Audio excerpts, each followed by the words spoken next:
pictures of the bomber. His body was discovered after neighbours called police. Bizarrely, he'd filmed himself making the chemical explosive. People shouldn't take me too literally and get involved in my personal life. I make music for people, you see. Basically, the bomb got sent to my house and I moved away from London and freaked out in Spain. And then I realised it was just kind of one guy who did that, really. You can't blame that on a nation, can you? You know? But it doesn't matter. When that happens to you, it doesn't matter what people say to you. There's no logic. It's just when you've gone through that experience, you just want to go and never come back, you know?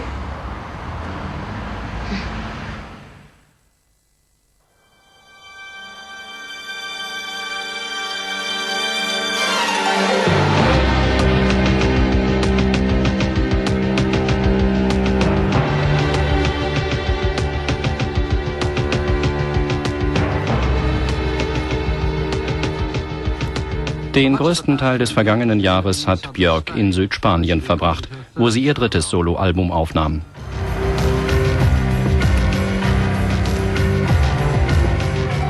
I think there's something very special about living at the edges of continents, and just feels completely different, and it shouldn't. You know, that you look out the window and you can see another continent over there, and it's just kind of like, it's a really healthy turn on somehow.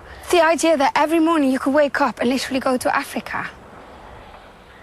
When I lived by the ocean there, I used to wake up every morning and have to walk for like an hour and like cross.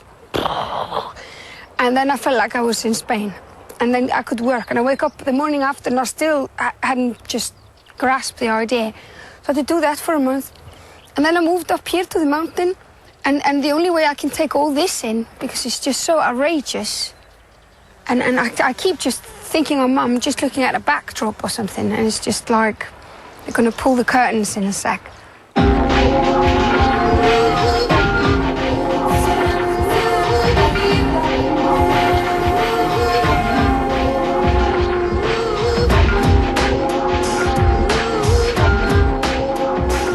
These are the things that I own, that I usually have in my house, where I do all the demos. So we set this up and brought this down to Spain. When I did debut and post, they were very much like greatest hits of my musical passions for all my life. And I knew it would take 2 albums to do that. That's why I call them debut and post, before and after, of getting rid of the back catalogue almost, you know, gracefully, you know, because you can only move on if you do that, you know. So this is like a fresh start for me. And that's why I want to call this album Homogenic or Genus or Genius or whatever. I'm still working on that, because it's one flavor. It's just me now, you know, here. And it's going to be, instead of like all these different instruments, it's just going to be beats, strings and voice.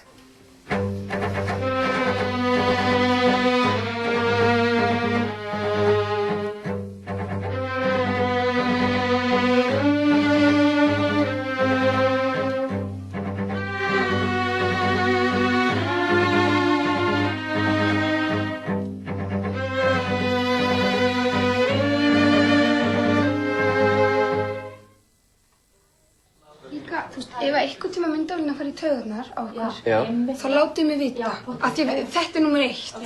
I knew that this album would be like back to Iceland, sort of what I'm about. But it's very hard to kind of start from complete scratch with no tradition whatsoever. But there were some pioneers who were trying to look at the landscape and the country and try to change that, what they saw and what they felt, into audio. Wenn bestimmte isländische Komponisten isländische Musik komponieren, versuchen sie Geysire und Vulkane zu imitieren. Die Landschaft Islands ist sehr rau. Wir haben nicht so viele Bäume wie hier. Wir haben fast gar keine Bäume.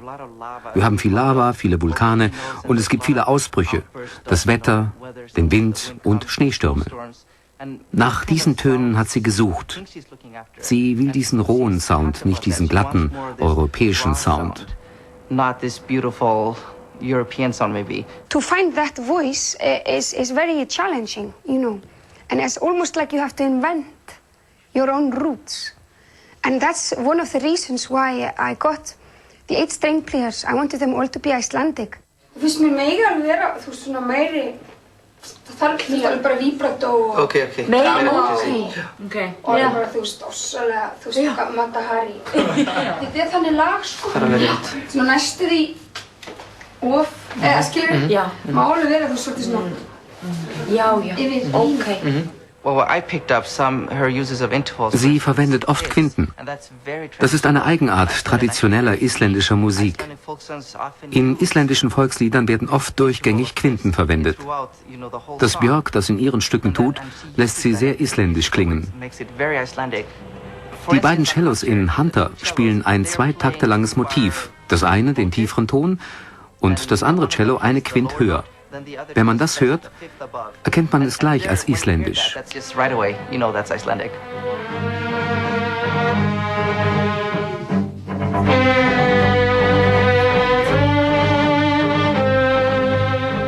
I wrote a song called Hunter, and it's based on what my grandmother told me on Christmas about 2 different types of birds who are birds that always have the same nest all their lives, like swans, and they always have the same partners all life. And there are birds that travel all the time, and they always have different partners all the time. And kind of like to make a conscious decision to stay a hunter. It kind of ended up being a little bit of a bolero, I guess. Maybe because it's Spain. That's the only song with the string arrangement I asked Deodato to do completely. Wir diskutierten darüber, vielleicht eine Figur in der Art von Ravels Bolero zu versuchen. Im Laufe der Aufnahmen entschieden wir uns dafür, bestimmte Aspekte der Streicherpassagen zu überzeichnen, durch gleitende, schleppende und gebundene Töne.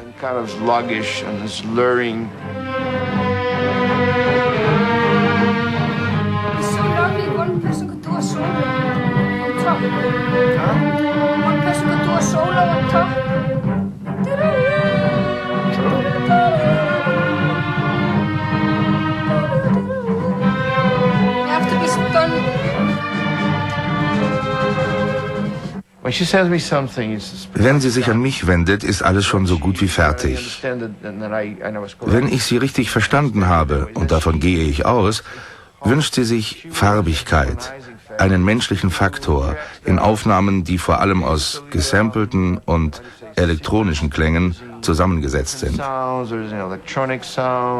It's good also if we put one take down and have that as well.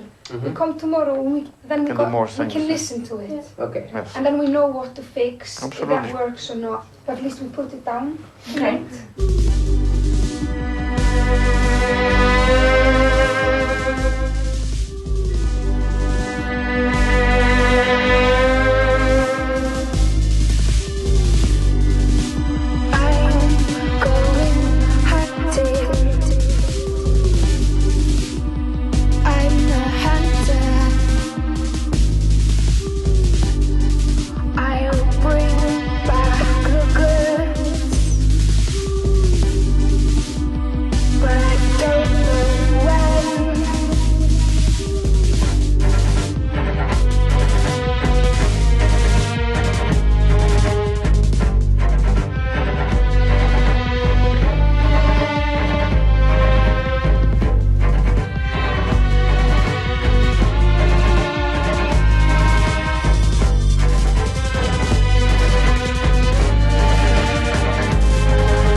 Quite a lot with QI20. That's a different machine but same size, and you have 8 tracks and 100 noises, and you can make as many songs as you want.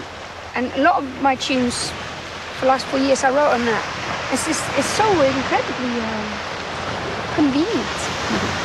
Put the batteries in and you can take it. You can write on the airplane or your grand's house on the top of a volcano, or in a club or in a tube.